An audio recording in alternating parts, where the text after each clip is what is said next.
7-ci günün duası.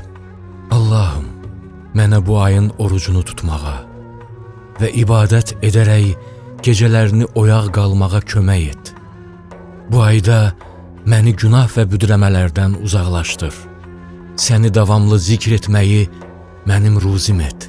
İstədiyini müvəffəq etməyinə xatir. Ey yolunu azmışların bələdçisi.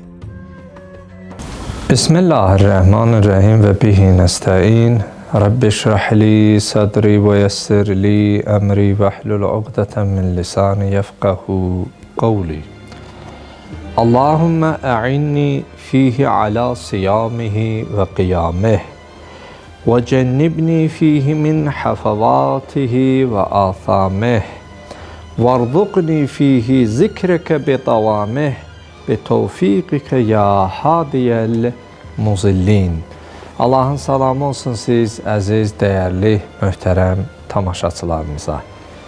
Uca Rəbbimizə sonsuz həmdlər, sənalar olsun ki, bu rəhmət, bərəkət, məğfirət ayında bizlərə ömrümüzdən möhlət verərək bu ayda oruc olmağı, namaz qılmağı, dua etməyi, Qur'an oxumağı bizlərə nəsib etmiş. İnanın, bu neymətin biz Rəbbimizə istəsə şükürünü qaytaraq, şükürünü etməkdən belə biz acizik. Allahım, sənə sonsuz həmdlər, sənalar olsun. Bəli, əziz tamaşaçılar, bildiyiniz kimi biz mübarək Ramazan ayının gündəlik dualarının şərhi və izahı haqda danışırıq. Bugün sizinlə bu rəhmət, bərəkət, məğfirətlə dolu olan Ramazan ayının 7-ci gününün duası haqqında, şərhi haqqında danışacağıq. İlk öncə duanın qısa mənasına nəzər salaq və sonra şərhinə keçid alaq. Allahümmə a'inni fihi ala siyamihi və qiyamih. Allahım, bugün mənə oruc olmaqda, namaz qılmaqda kömək ol. Bugünün orucunu tutmaqda və namazını qılmaqda mənə yardımcı ol deyə duala başlayırıq. Və cennibni fihi min hafavatihi və asamih. Allahım, məni bugün əyri yollardan və günahlardan qoru ginən, saxla ginən. Varzuqni fihi zikrəkə bedavamih. Allahım, bugün səni daimi zikr etməyi mənə ruzi ver, ruzi qərar ver və bugün səni daimi olaraq zikr edim, davamlı şəkildə səni zikr edənlərdən olum deyə. Betevfikike ya hadiyel muzillin. Ey yolunu azmışlara yol göstərən Allah. Amin. Ya Rəbbəl aləmin. Bəli, əziz tamaşaçılar, bugünümüzdə də İlk duamız 7-ci günün ilk duası möhtəşəm bir duala keçir. Allahümmə a'inni fihi ala siyamihi və qiyamih. Ey mənim Allahım, bugün sənə oruc olmaqda və namazlarımı qılmaqda, ibadət etməkdə mənə kömək ol, mənə yardım et deyə. Baxın, əgər insanda güc, qüvvət olmasa, Allah ona o gücü, qüvvəni verməsə, insan Rəbbinə qarşı nə dua edə bilər, əgər taqəti olmasa, əlini açıb Rəbbinə əlini qaldıra bilməz. Əgər onun fizioloji sağlamlığı olmasa, namazlarında rükusunu, səzdələrini tam dürüst yerinə yetirə bilməz. Və Allah bizə bu gücü, qüvvəti verməsə, biz Rəbbimizə nə şükür edə bilərik, nə ibadət edə bilərik, nə həmd səna edə bilərik.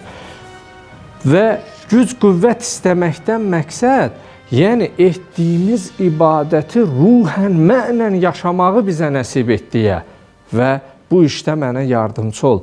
Çünki səmimi etiraf edək, bəzən görürsən ki, qıldığımız namazlar, tutduğumuz oruclar, bu ibadətlər belə bəzən Allahın istədiyi şəkildə yerinə yetirilmir.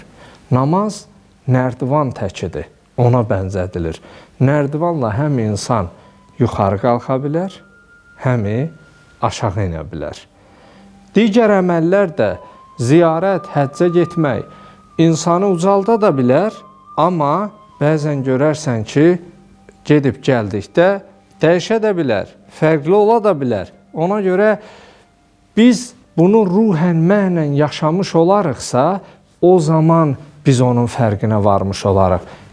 Uca Rəbbimiz Quran-ı Kərimdə İsra surəsinin 84-cü ayəsində Peyğəmbərimizə buyurur, Qul kullun ya'malu ala şakilətih. Ya Peyğəmbər, hər kəs öz təbiətinə, öz iç dünyasına görə iş görər. Farabbukum a'lemu bimən huvə əhda. Amma sizin Rəbbiniz kimin ən doğru yolda olduğunu o yaxşı bilir. Ən doğrusunu o bilir. Baxın əziz tamaşaçılar, biz gördüyümüz insanlar bizim kainatda görüb müşahidə etdiyimiz insanlardır. Amma hər bir kainatda gördüyümüz insanın bir daxili kainatı var. Onun bir iç dünyası var. Onu insan özü və Yaradandan başqa heç kim bilə bilməz.